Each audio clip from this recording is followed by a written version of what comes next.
Selamat datang pada pertemuan ketiga. Pada pertemuan kali ini, kita akan mempelajari tentang konservasi kekayaan tumbuhan dan satwa sebagai basis utama ekowisata di Indonesia. Flora sebagai basis utama dalam pengembangan ekowisata ini, yang kita ketahui bahwa flora ini merupakan jenis-jenis tumbuhan yang ada di permukaan bumi, dan ini merupakan salah satu simbol dalam ekowisata. Ada 4 unsur yang penting dalam ekowisata. Yang pertama adalah unsur proaktif, kemudian adalah unsur kepedulian terhadap lingkungan, keterlibatan lokal penduduk, dan pendidikan. Nah, dalam poin pertama yang menjadi unsur adalah proaktif. Jadi, unsur proaktif ini bagaimana masyarakat wisatawan saling bersinergi untuk menjaga dan melestarikan lingkungan yang ada di kawasan ekowisata. Kedua adalah kepedulian terhadap kelestarian lingkungan. Ini merupakan tugas bersama dalam melestarikan upaya-upaya konservasi.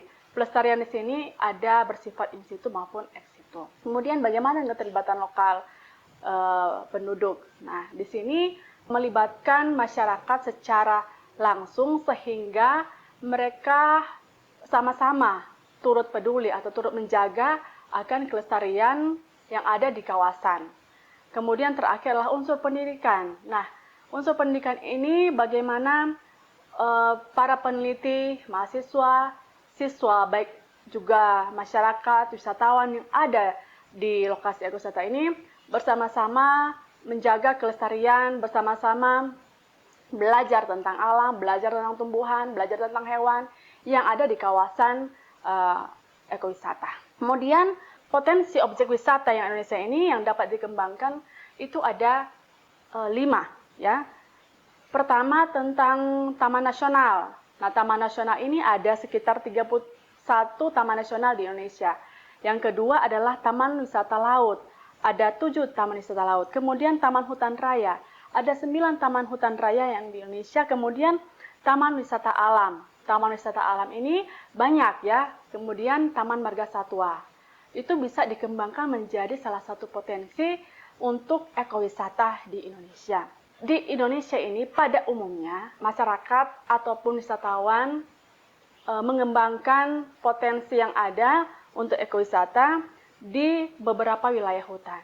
Nah, kita mengenal ada 3 tipe hutan yang menjadi basis utama dalam pengembangan ekowisata. Yang pertama hutan mangrove, yang kedua adalah hutan pantai, dan ketiga adalah hutan pegunungan. Yang pertama, kita akan belajar bagaimana hutan mangrove dalam pengembangan ekowisata. Nah, untuk hutan mangrove sendiri adalah tipe ekosistem hutan yang terletak di kawasan pesisir pantai dan tergenang di air payau. Nah, ini merupakan salah satu kawasan atau tipe hutan yang menjadi basis utama dalam pengembangan ekowisata. Dan vegetasi yang ada di sekitar kawasan atau pesisir itu merupakan penyangga. Jadi mangrove ini merupakan penyangga ya, penyangga di pesisir pantai. Kemudian di sini juga merupakan unsur pendidikan dari mangrove ya, bagaimana mereka belajar melakukan pelestarian.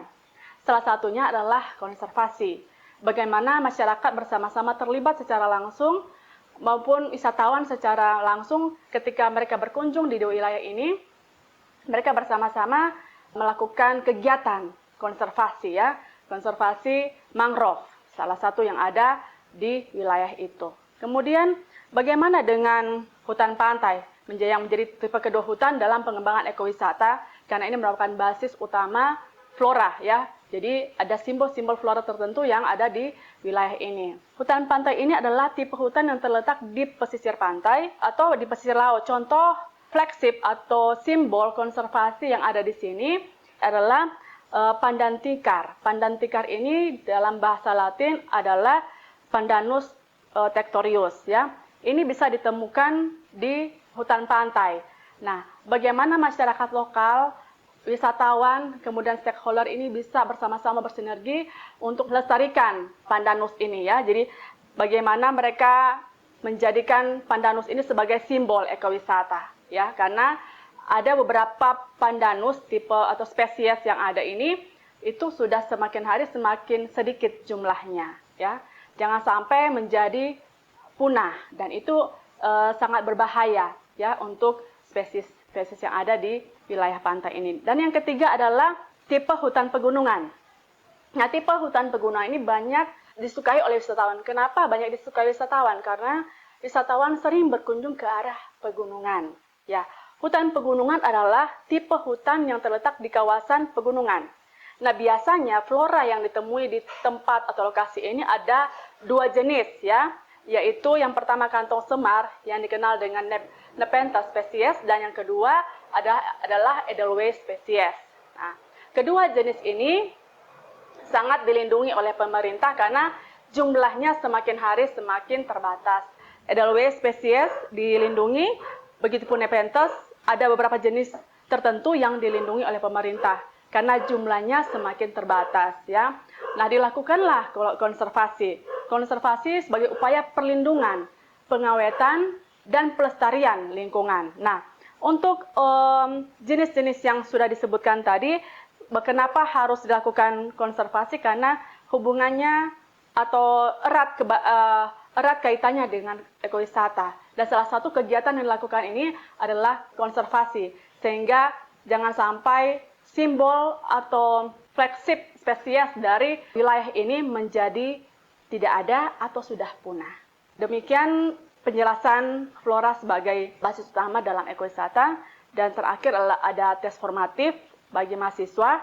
Jadi ada pertanyaan-pertanyaan khusus yang akan dijawab, akan dibuat kelompok, dan kelompok ini akan memasukkan tugasnya ya sebagai tes yang sudah ada, nanti akan didiskusikan di pertemuan berikut.